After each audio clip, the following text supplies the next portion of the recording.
کبھی کبھی آپ کسی کو پوری محبت دیتے ہو، 5 بتائے تھے نا، 5 کے 5 کرتے ہو، لیکن لگتا ہے آپ کے اور اس کے دل کے درمیان اس نے ایک دیوار بنائی ہوئی ہے. آپ کی محبت کا کوئی اثر ہی نہیں ہوتا، آپ کے الفاظ کا کوئی اثر نہیں ہوتا، آپ کے تحفوں کا کوئی اثر نہیں ہوتا، آپ کی خدمت کا کوئی اثر نہیں ہوتا. سارا کچھ کر لو، وہ پھر آ کے کہتے ہیں تم نے کیا کیا ہے میرے لیے، تم نے کیا کیا میرے لیے. بلکہ وہ جو محبت آپ دیتے ہو وہ واپس آپ کے منہ پہ ماری جاتی ہے بار بار بار بار بار بار. اور یہ مسئلہ تھا یعقوب علیہ السلام کا باقی اپنے بیٹوں کے ساتھ.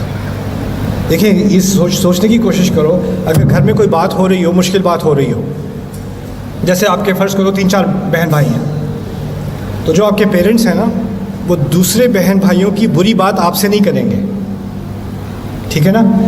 اگر گھر میں کوئی کسی کی تنقید ہو رہی ہو، بچہ آ جائے اندر، تو ہم کہتے ہیں چلو بعد میں بات کریں گے، بچے ابھی یہاں پر ہیں.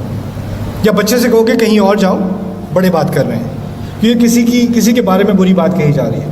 عجیب چیز یہ ہے کہ یوسف علیہ السلام سے ان کے والد نے یہ کہا کہ تمہارے بھائی تمہارے خلاف بڑی بری اسکیم بنائیں گے، فَيَكِيدُ لَكَ كَيْدًا.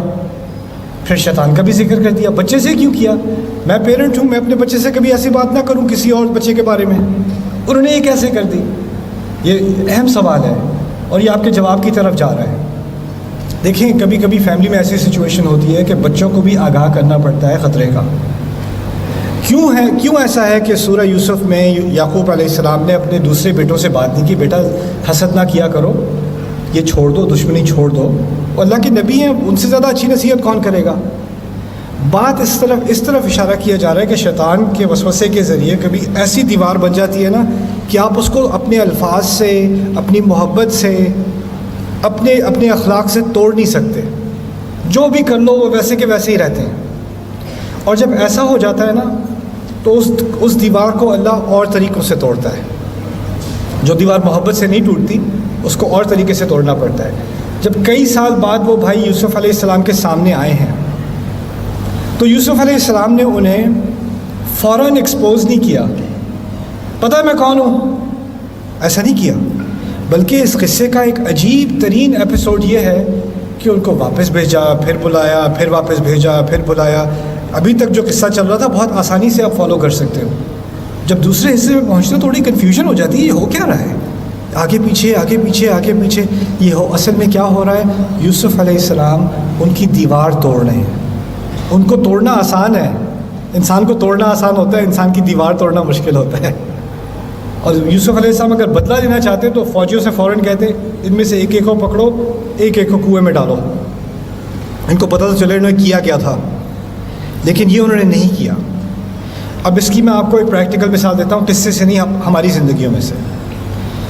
ایک خاتون مجھے ملی جو ان کے والد نے، ان کی والدہ نے ان کے ساتھ بچپن میں بہت زیادہ زیادتیاں کی تھیں. ان کو مارا بھی تھا، ان کو ابیوز بھی کیا تھا، ان کو طرح طرح سے ہیومیلیٹ کیا تھا، ٹارچر کیا تھا. بہت ہی زیادہ جانوروں والا سلوک ان لوگوں نے اپنی بیٹی کے ساتھ کیا تھا. یہاں تک کہ جب اس بیٹی کی شادی بھی ہوئی تو وہ اس لیے اس نے جلدی کی شادی میں کہ کسی طرح اپنے ماں باپ سے ان کے گھر سے نکل جاؤں، اس عذاب سے میں بچ جاؤں جو اس کے ماں باپ نے اس پر کیا. کئی سال گزر گئے، اب اس کی عمر زیادہ ہو گئی ہے، وہ بھی خود ماں ہے، اس کے والدین بھی اب بوڑھے ہو چکے ہیں جنہوں نے اس کو بچپن میں ٹارچر کیا تھا. اب وہ جب ماں باپ بوڑھے ہو گئے تو جو باپ جو ہے وہ ہارٹ کا پیشنٹ بن گیا، ماں کو جو ہے وہ ڈائبٹیز ہو گئی، دونوں مریض ہیں، ان کا خیال کرنے والا کوئی نہیں ہے. اب آپ اندازہ کرو کون خیال کرتا ہے ان کا. جس بیٹی کو ٹارچر کرتے تھے نا وہ اب ان کا خیال کر رہی ہے. وہ میرے پاس آئی، اس نے مجھے کہا ان کی خدمت کرتے ہوئے میرے دل کے اندر اتنی تکلیف ہوتی ہے، مجھ سے رہا نہیں جاتا. ان لوگوں نے مجھے اتنا ابیوز کیا تھا، اتنا ابیوز کیا تھا، اور اللہ چاہتا ہے میں ان کی خدمت کروں. یہ تو اگر آپ دیکھتے ہوتے کہ یہ میرے ساتھ کیا کرتے ہیں تو آپ کو یہ لگتا کہ یہ لوگ تو انسان بھی نہیں ہیں، شیطان ہیں. میں کیسے ان کی خدمت کروں، کیسے ان کو معاف کروں؟ پھر مجھے لوگ کہتے ہیں معاف کرو معاف کرو، معاف نہیں کرو گے تو اللہ معاف نہیں کرے گا. کہتی میں نہیں کر سکتی معاف.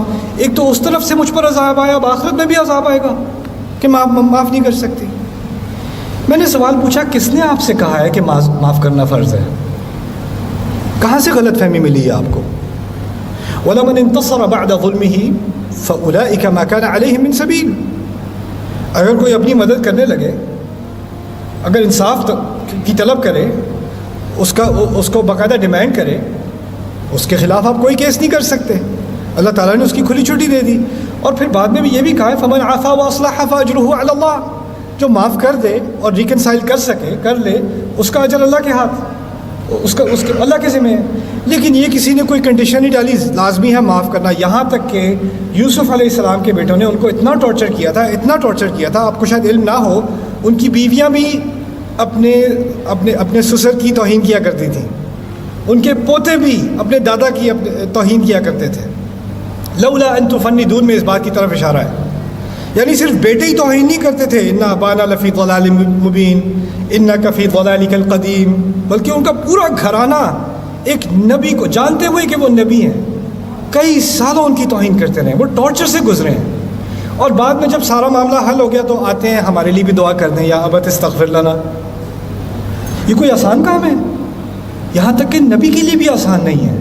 اس نبی نے بھی کہہ دیا، یہ نہیں کہا اجل یا ای یا نعم، کہا سوف استغفر لکم ربی، کروں گا ذرا بعد میں، ابھی نہیں، ابھی دل تیار نہیں ہے.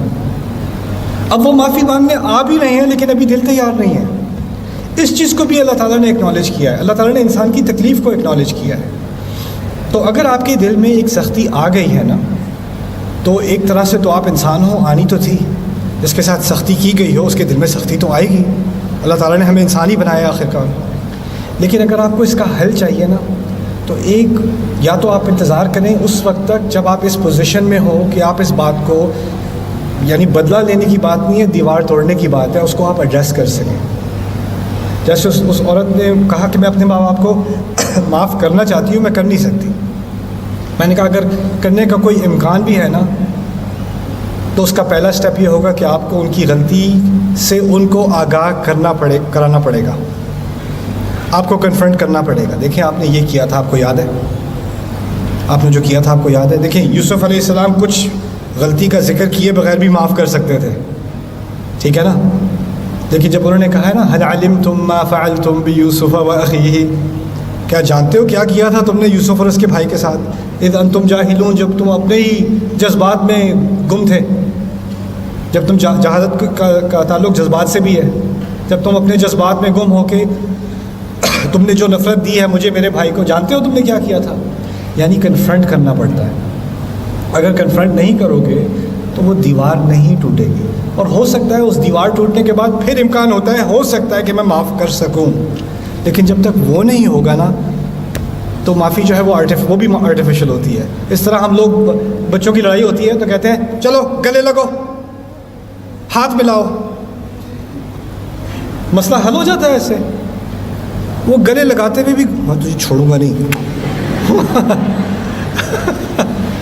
ہاتھ بھی ذرا زور سے دبائے گا وہ، لیکن دل میں تو بات رہ گئی نا. ہم اوپر سے مسئلہ حل کرتے ہیں، اندر کا مسئلہ حل نہیں کرتے. اندر کا مسئلہ تبھی حل ہوگا جب آپ کسی کو کنفرنٹ کرو گے. اور اگر آپ ابھی اس پوزیشن میں نہیں ہو کہ آپ کنفرنٹ کر سکو، تو ابھی صبر کا مرحلہ ہے. کبھی کبھار یعقوب علیہ السلام کئی سال اس پوزیشن میں نہیں تھے کہ وہ اپنے بیٹوں کا سامنا کر سکیں اس طرح سے. اس وقت کہا تھا انما اشکو بثی وحزنی الی اللہ. تو جب وہ ایک وقت آ جاتا ہے، پھر اس کے بعد اللہ تعالیٰ وہ دروازہ کھول دیتا ہے. میری دعا ہے کہ اللہ تعالیٰ آپ کے دلوں کو نرم کرے، اور جس تکلیف سے آپ گزرے ہو، شاید وہ پیرنٹس کی طرف سے آئی ہے، بچوں کی طرف سے آئی ہے، شاید وہ شوہر کی طرف سے آئی ہے، بیوی کی طرف سے آئی ہے، کسی کزن کی طرف سے آئی ہے، کسی کی طرف سے بھی ہے. ہوتے یہ ڈرامے گھر میں ہی ہیں، کسی غیر سے نہیں آتی تکلیف. جو دل کے قریب ہوتا ہے نا وہی تکلیف دے سکتا ہے. اسی لیے انبیاء کی زندگی میں جو سب سے بڑی مشکلیں تھیں وہ گھر والوں کی تھیں. باہر کی کسی دشمن کا مسئلہ نہیں تھا. یہاں تک کہ موسیٰ فرعون کے گھر میں ہی پلے بڑے ہیں، وہ بھی ایک طرح سے گھر والی بات تھی. تو یہ چیزیں جو آپ کی فیملی میں ہوتی ہیں، میری دعا ہے کہ اللہ تعالیٰ آپ کے دل کو وہ صلاحیت دے کہ آپ اس کا سامنا کر سکو انشاءاللہ.